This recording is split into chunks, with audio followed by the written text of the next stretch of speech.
I think that all management during crisis periods starts with the moment where you acknowledge that we are in a crisis. So that moment where we say, okay, this is not business as usual. When in time that moment comes is crucial. If you are too late, you might be too late. So do you acknowledge too late?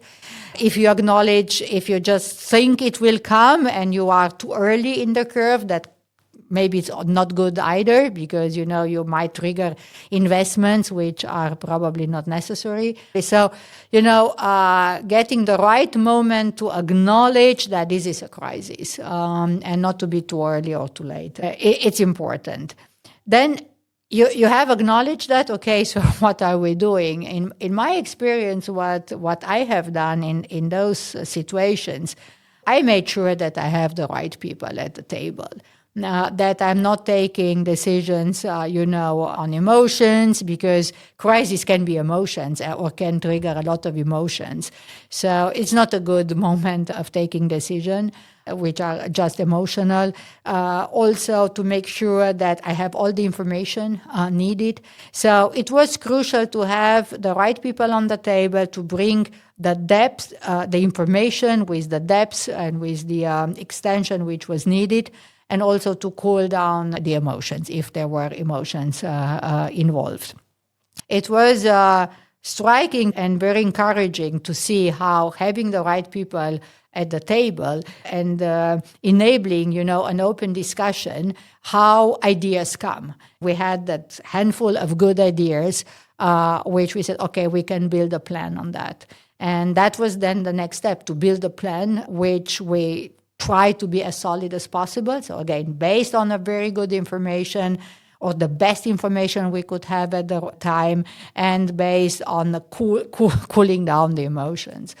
That plan then was put in execution, and in that way we could manage crises, which, in our times of uncertainty are coming more and more.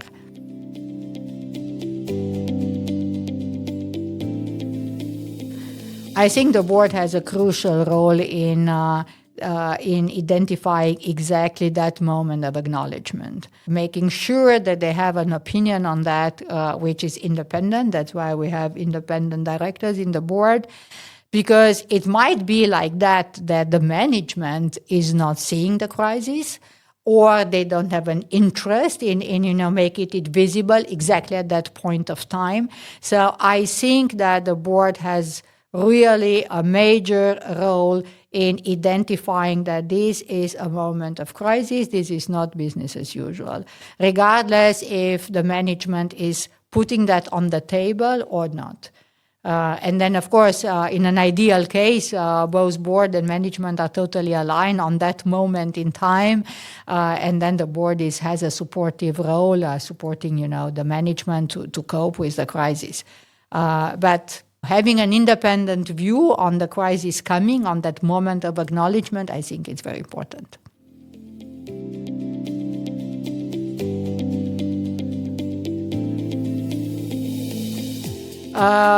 Yes, I was in situations where the board was facing a crisis because the management had to be changed overnight. So the CEO to be changed overnight, that was a moment of crisis.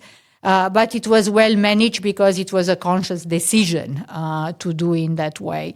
What also happened, which was not the planned decision, was that also some other members of the management team were leaving the company. So that made it much bigger. That was much more crisis and had to be managed.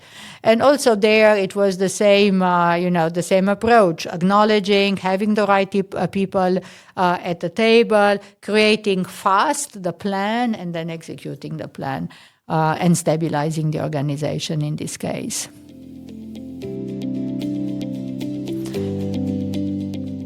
I think you can do things to foresee the crisis if you are prepared for that. You can prepare also for the plans. I'm very much in favor of, when you are doing your strategic planning, to work with scenarios, with the worst case, with the best case, which is probably more like the majority of the companies are doing today.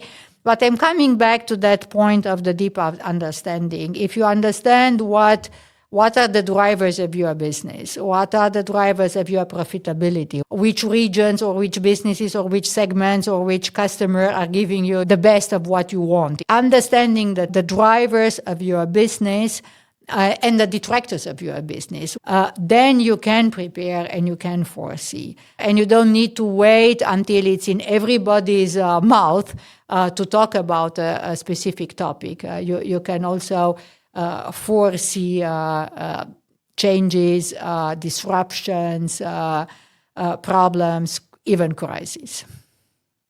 We talked about, if you can prevent a crisis. Yes and no, because crisis is something which I think by definition comes unexpected. But there are some elements where if you have the deep understanding of the drivers of your business, of your company, then you can prepare for some things. And we discussed this previously. One additional element which I would like to bring in the discussion is, again, the culture of the company.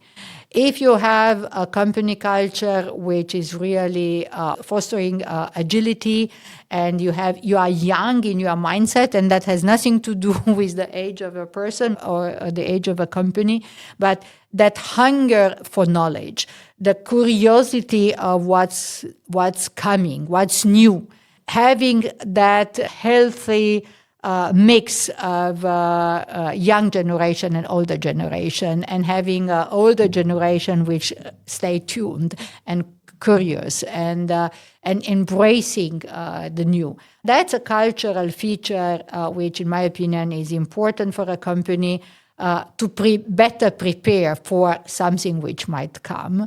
And which is then unexpected. But you are better prepared because you have a sound foundation to manage changes.